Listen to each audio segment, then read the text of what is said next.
Shalom. It's your brother Azaria coming with a quick little lesson. First, I would like to start off by giving all praise, glory, honor, and respect due unto Yahawah, by Hashem, Yahawah. I'd like to give double honors to the elder apostle, the great millstone, the true leaders of the nation of Israel on earth today, set up to teach. Salutations to the hopeful elect. The brother I pushing this word with truth, sincerity, and with charity. Quick little lesson on your ways is not as the Lord's ways, man. So jump straight into it. This is Isaiah chapter 55, verse 8. For my thoughts are not your thoughts, neither are your ways my ways, saith the Lord, saith Yahawah. For as the heavens are higher than the earth, so are my ways higher than your ways, and my thoughts than your thoughts. So I'm telling you, bro, with everything that you do, all your ways, all your thoughts, it has nothing to do. You cannot compare to the Most High. You think our minds meditate evil, our minds meditate terror, so like now you about right here. The Lord probably somewhere up here, man. Like, you just don't know. The Lord is the Lord. The Most High Yahawah by Hashem Yahawah, man. You don't even know what they have in store for this place, man. And man, I mean, there's more to that, but we just gonna get straight to the point. Try to make this quick. 16.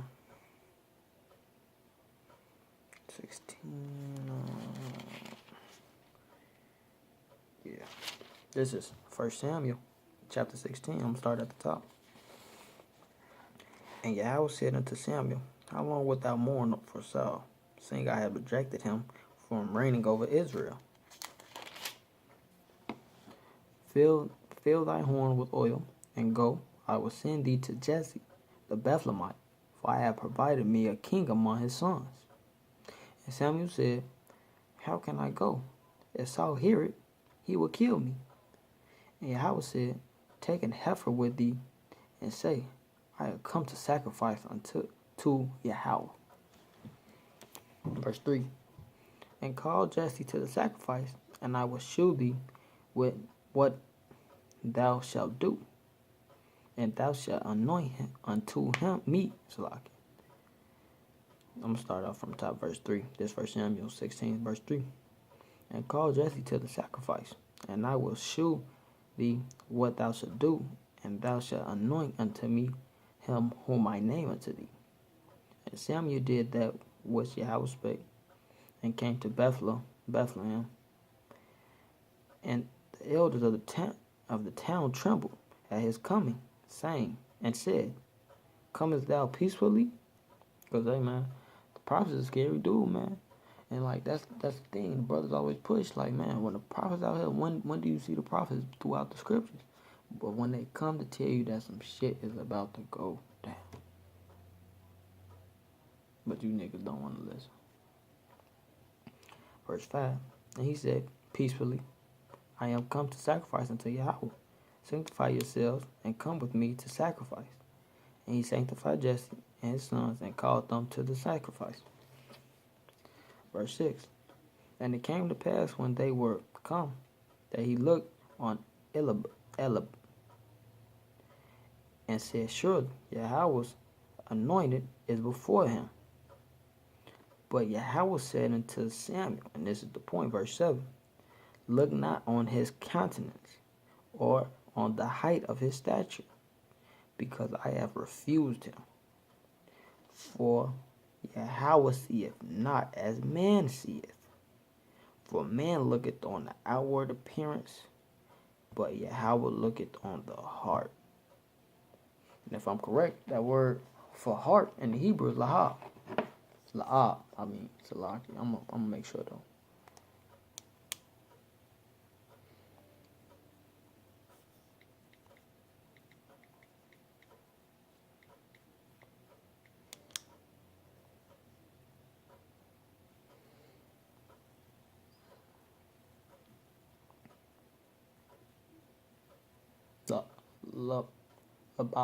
Labab.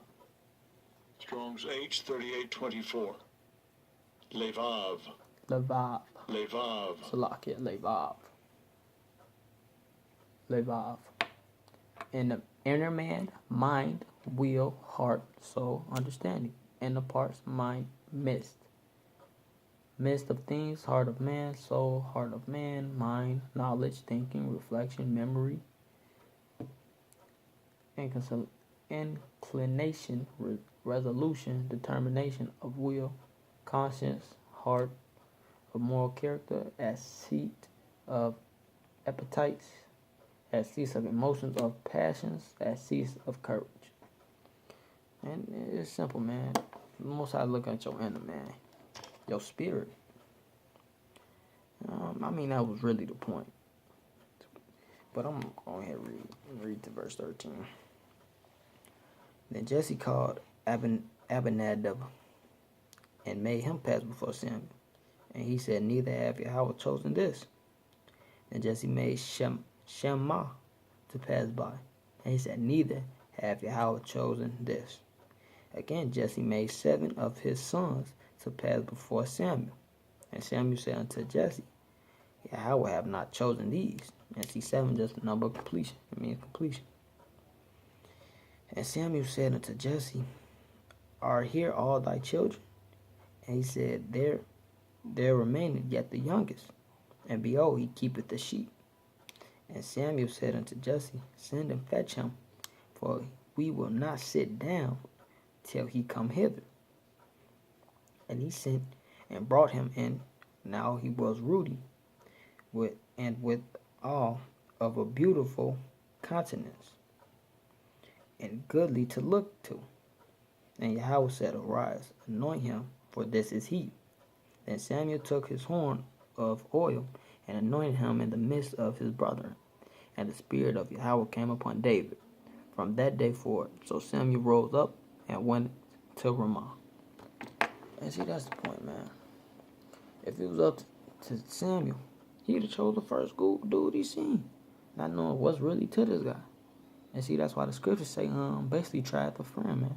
You actually got to see what's to this nigga before you just start putting your trust in a nigga. And that's, I mean, everybody has their own problem. That's what problem I personally have with certain people. But the point was back in verse 7 when it said, he said, I look at, you look on the outward man, but me, I look at on the inner man. And see, only the Most High, Yahawah B'Shem Yahushua can do that, man. He can know if they trying to fake the funk or what. It's simple, man. I'm going to hit this right here. This is Romans. Romans chapter 9, verse 17. Hold on.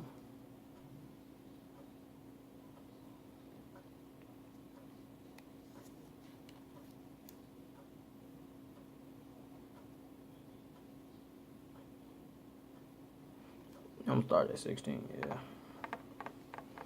It says, so then it is not of him that willeth, nor of him that runneth, but of the Most High that showeth mercy. For the scripture saith unto Pharaoh, even for this same purpose have I raised thee up, that I might show my power in thee, and that my name might be declared throughout all the earth. Therefore have he mercy on whom he will have mercy, and on whom he will he harden.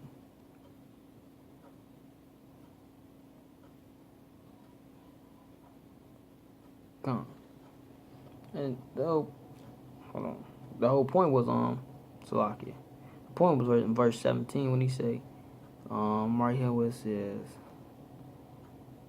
I'm gonna read it again.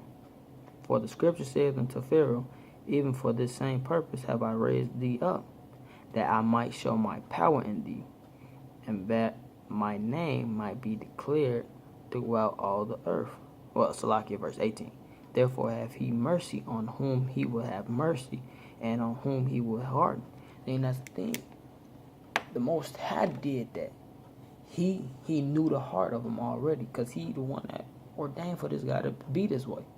He the one that actually made him the way he is. So who is you? You don't know. You would think the Pharaoh, some people thought the Pharaoh was a cool dude. Like, shit, he ain't doing shit on me. But the Most High knew he was just all fucked up. He knew that nigga wasn't about shit. That's why he hardened him so he can prove first. It was really to prove his name, but it's like it's so many other lessons that you can pull from certain scriptures. Like a prime example, the brothers always say certain scriptures are manifold. They can go this way, they can go that way. They have one true meaning, but it can apply in so many ways, like life lessons. You would take one thing from a life lesson, and somebody else could take another piece from a life lesson. You're like, dang, I never thought of it like that. And that's all, man.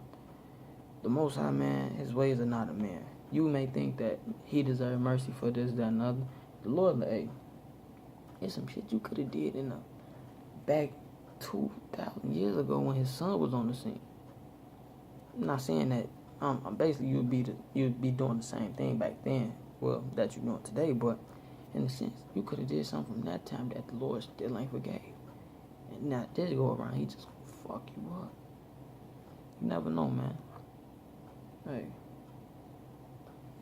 it's a fearful thing to fall into the hands of the living power, man. You just, hey, it's already ordained, man. So you can't do nothing but live up to your lot. With that, I'd like to get all praise, glory, honor, and respect due unto Yahawah, by Hashem, Yahweh. I'd like to give double honor to the elder apostle of the great millstone, and salutations to the Akim out here pushing his word with true sincerity and with charity. With that, I'd like to say shalom to you, sincere Akim. Shalom.